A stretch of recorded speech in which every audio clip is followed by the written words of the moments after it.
Biz bu yola baş koymuşuz, beş bir yana, baş bir yana. Biz Allah'a söz vermişiz, bu yoldan dönüş yok bize. Muhammed'e söz vermişiz, bu yoldan dönüş yok bize. Hak dağının yolcuları, gelin hakta birleşelim. El ele gönül gönüle, hilafette buluşalım.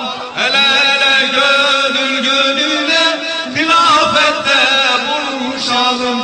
Biz bu yola baş koymuşuz, beş bir yana, baş bir yana.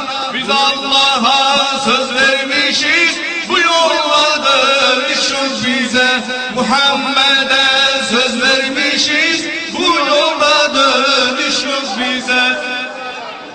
Evliyayı seven kullar, tarikatta olan kollar, hakka doğru giden yollar, gelin hakka birleşelim. Hakka doğru giden yollar, gelin hakka birleşelim. Hakka doğru giden yollar, hilafette buluşalım. Hakka doğru giden yollar, şeriatta buluşalım. Biz bu yola baş koymuşuz, beş bir yana, baş bir yana. Biz Allah'a söz vermişiz, bu yolda dönüş yok bize. Biz Muhammed'e söz vermişiz, bu yolda dönüş yok bize. Biz bu yola baş koymuşuz, beş bir yana, baş bir yana. Biz Allah'a söz vermişiz, bu yolda dönüş yok bize. Muhammed'e söz vermişiz, bu yolda dönüş yok bize.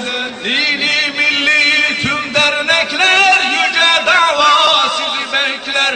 Boşa gitmesin emekler, hilafette buluşalım. Boşa gitmesin emekler, hilafette buluşalım. Biz bu yola baş koymuşuz, beş bir yana, baş bir yana.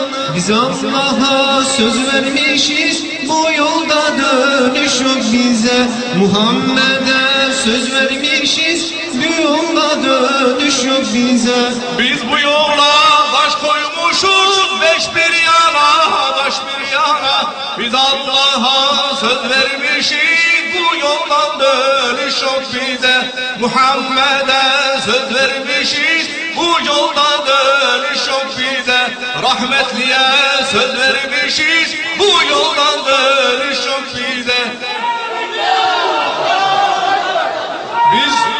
Biz bölündük, böyle olduk, ettiklerimizi bulduk. Buralarda garip kaldık, hilafette buluşalım.